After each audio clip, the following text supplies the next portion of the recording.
Hello everybody, this is the Waken Man, and we have, we're playing some Monday Night Combat. I never ended up getting my other video uploaded, because, I don't know, and sorry, I fast forward through the whole, because this game was originally 18 minutes long, so I had to find a way to cut through, 3 minutes of it, so I ended up fast forwarding through a bunch at the beginning, and, there's fast forward bits intermittently throughout this whole thing.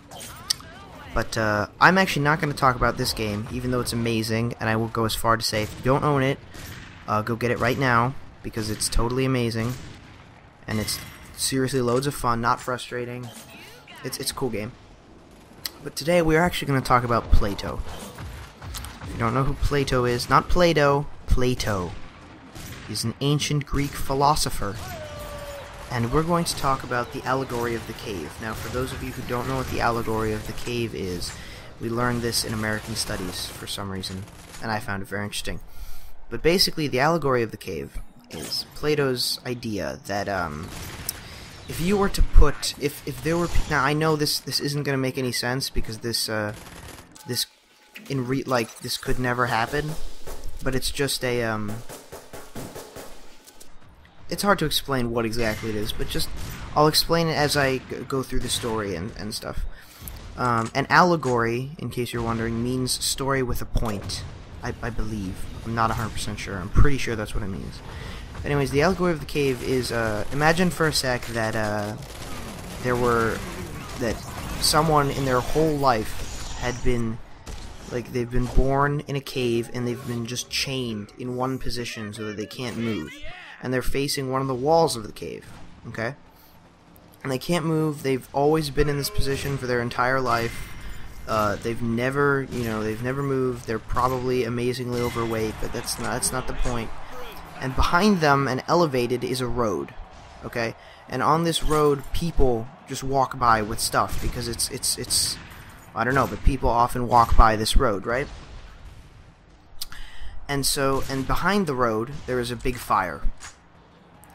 So as a result, the fire will cast shadows from the people walking on the road onto the wall in front of the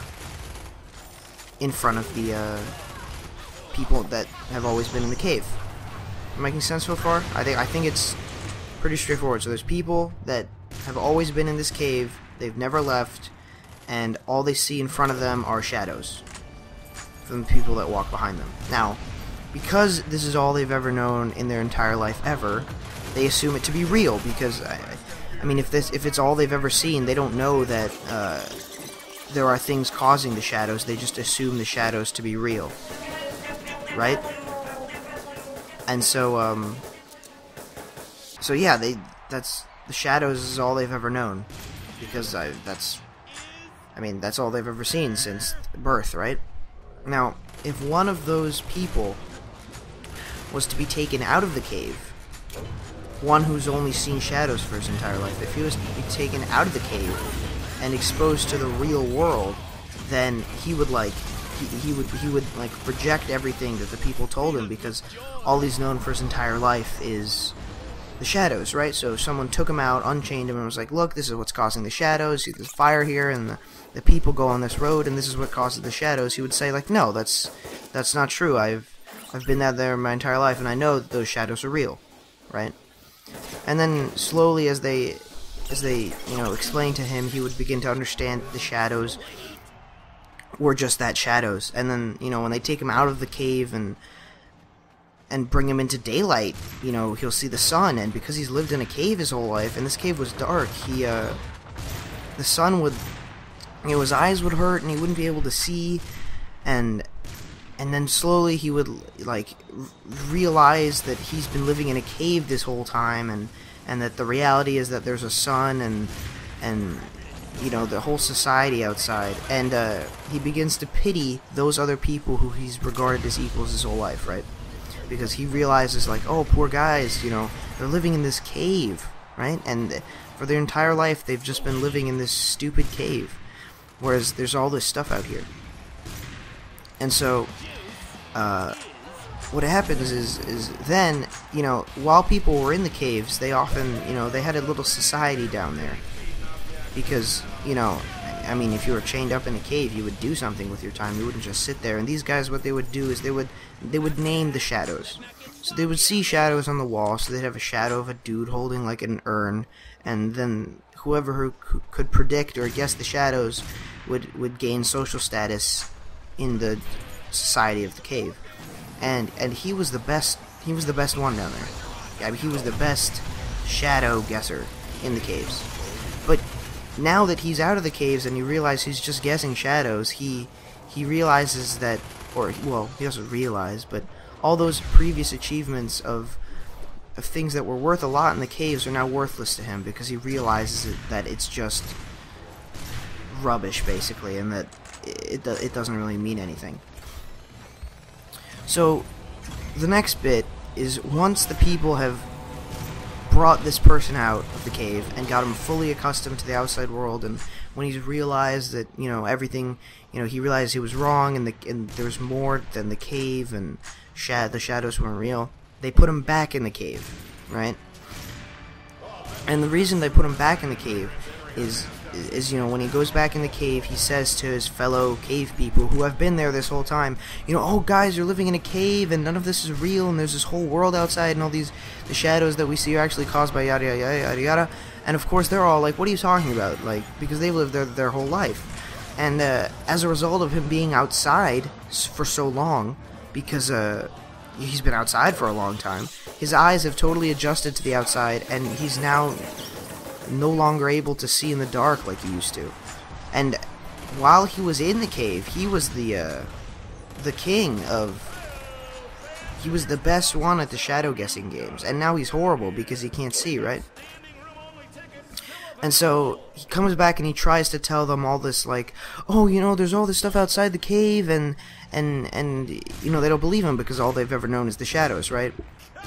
And so then he loses his merit as the best cave person, because, I mean, now he's bad at the cave games because, you know, he has bad eyesight in the dark. And the people make the other people living in the cave make the conclusion that anyone who gets brought outside of the cave will become stupid, because they can no longer see inside the cave, and they are no longer good at the shadow games, and therefore they are stupid. Which I think is incredibly interesting, because, I mean, it's so backwards, it's just ridiculous. So anyways, obviously that's not a real scenario, because it would make absolutely no sense. But that's how the... excuse me. I've got something stuck in my throat. And no, it's not a dick. Anyways. But that's how the allegory of the cave goes. And I don't know why we learned about it in American Studies class, but I thought it was, like, really interesting. And basically what it symbolizes is people that are enlightened, intellectually enlightened, like this guy became when he came out of the cave and learned about everything out of the cave. So, like, how the shadows are made and all that. When he learned about all that, he became intellectually enlightened. God, that's hard to say. And the other people in the cave who are not as smart as him, you know, oppose him, because they don't understand what he's saying, and therefore they're like, no, what you're saying is a lie. And they go as far to say, the other people in the cave, you know, like, oh man, look how stupid this guy, if anyone ever tries to take anyone outside of the cave again, we're gonna kill them. And so it's funny because it shows that people who are enlightened often encounter violent opposition from people who aren't. And I think it's an interesting concept that is, you know, it's true throughout history, in the sense that people with great ideas and true ideas that just aren't regarded as true in the time that they live in, and when they try and present them, they encounter violent opposition, and it's true almost all the time. I mean, think about Galileo and Copernicus, right? They're the ones that collectively, you know, theorized and proved that the I mean, they weren't like working together, but it was their efforts separately that you know, ended up proving that the Earth went around the sun, not the other way around.